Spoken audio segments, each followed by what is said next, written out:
time for sex in your relationship. So when you look at the problems, and with any situation where there's a problem, you have to first acknowledge there's a problem. Okay, so let's go with the problem that was given. We're going to go, instead of with, it's communication, we're going to go with time, being tired. Okay, so we got the situation. What's the solution?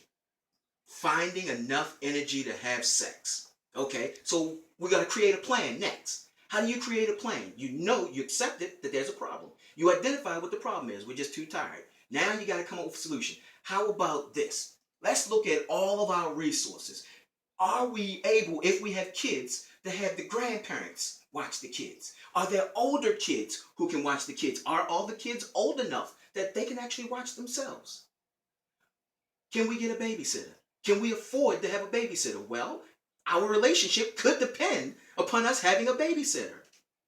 Date night once a month.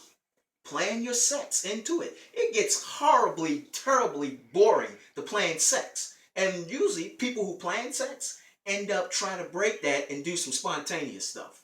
Why? Because okay, well, you know what? It's Wednesday, it's sex night. After a while, it's Wednesday, it's sex night. You know what, honey, look, well, let's do something different.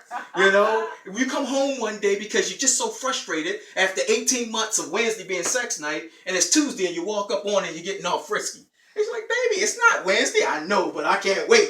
You know what I mean? You got to change it up. You've got to make time for sex. So what else can we do as far as making time for sex?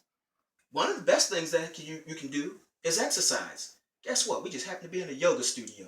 You think doing yoga would give you enough energy to do sex? Amen. Yeah. I'm up at 5:30 in the morning most mornings so that I can work out. Why? Because I like sex. That's right. I want to be in shape. Just 3 years shy of 50, I like looking this way. It helps me have good sex.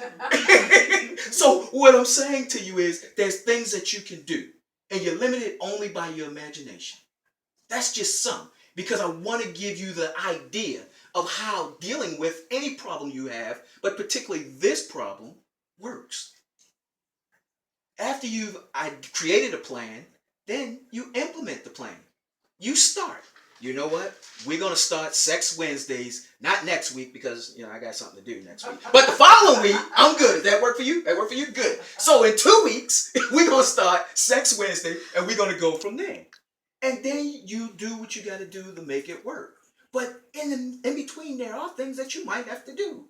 You might have to do breathing exercises. You might have to do yoga. You might have to do exercise. You might have to watch what you eat. All this fried food ain't good for you. It will kill your sex drive. Throw some fruits in there. Throw some vegetables in there. Eat more raw foods. It will help you. Our raw food vegan in the back. It will help improve your sex drive. Sex is very important. And so I'm going to end on that. Just consider. First, accept that there's a problem. Identify what the problem is. Come up with a plan. Look at all your resources and figure out what it is you can do to change this situation. Implement that plan. And last but not least, claim your victory. And so this is going to sound crazy to you, but every time you have sex, celebrate. Yes! There's nothing wrong with that. True that. Even though, man, I was good in there. Yeah. Claim your victory. Yes. One of the things that I noticed too is that as a woman, and I think all women and ladies in the room can respect this, we are multitaskers. We are running around doing all this stuff, trying to manage all these tasks and projects, and for those of us who have children, managing children and all their activities. And sometimes what I think that women need is for our men to pay attention and stop not paying attention. And sometimes that means that if I've been doing a whole big day of planning and organizing and all the tasks that I have to do, and I know that my area of, luxury that I like to be pampered is my feet. Okay? Well, I'm going to stop you right there because you're getting ahead. That's coming up. Okay. But you're right. Okay. But before I just add a little end to what you're saying, I just want to say this. as a man who is a single parent, I have Harvey's Healing Hands where I do holistic healing. I, of course, do what I'm doing here, coaching, and I work a full-time job. So you talk about multitasking, I'm a man and I do it. So I understand. But I also find time to get it in. I'm just saying. But we are going to talk about exactly what you were talking about. Exactly that. Because you're right. You're 100% right. Because you have to understand a relationship is about a partnership. It's a team. And we all heard the saying, you're only as strong as the weakest link when you're dealing with a team. Sometimes you have to help the weakest link up. And with that said, that's actually a good transition to money because it's sex and money. In a lot of relationships, you have a spender and a saver. And that can create some problems in a relationship. If I like to spend and she likes to save, we got a problem. Because she's saving money and I'm spending it. And then she goes, look, where's the money? Oh, yeah. You did what? It's not a good look. It's really not a good look. So, when it comes to money, one of the things that you really, really need to do is when you get into a serious relationship, first, and we're going to talk about how to identify relationships a little bit later on, but when you get into a serious relationship, you need to start off talking about money. Sex and money. Hey, look, let me tell you this. I'm a freak, okay? I like to, and I'm just saying this as an example.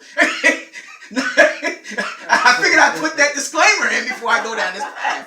I like to do it all kinds of places. You know, I want to do it in public. You know, I want to do all kinds of crazy stuff when it comes to sex. I'm willing to do everything. Put that out there. Your partner may be like, no, I don't have that kind of energy. So you need to know what you're getting into before you go too far down that path. Same thing with money. I'm a saver.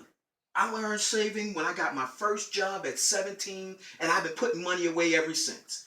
I like to spend. I go shopping every week. How do you see our relationship working? You know, if we live together, how would the bills get paid? Well, I figure you like to save, so you pay the bills, my money, and I go shopping. That may not be what you want to hear. But it's too late when you're all madly in love and you booed up and you just together now. And you've looked at it, but you overlooked it. Right. You've seen it happen, but you overlooked it. And now it's like, ooh, I'm a little tight this week. Can you, help me out here? No, you know what the deal was. Right. I'm shopping, you paying the bills. So you got to address these things. And believe it or not, it's not as hard as we think it is. It's hard because of what we believe. We believe that if we bring it up, the other person's going to say, no, I'm not interested in this relationship. I'm going to tell you this. Anytime you bring up something that's for your best interest and the person you're bringing it up with says, this isn't for me, they are not for you. Let them go. I don't care how much your heart is invested in them. They are not for you. That is not the person that the Almighty meant for you to be with. That's why this person is showing you, I don't want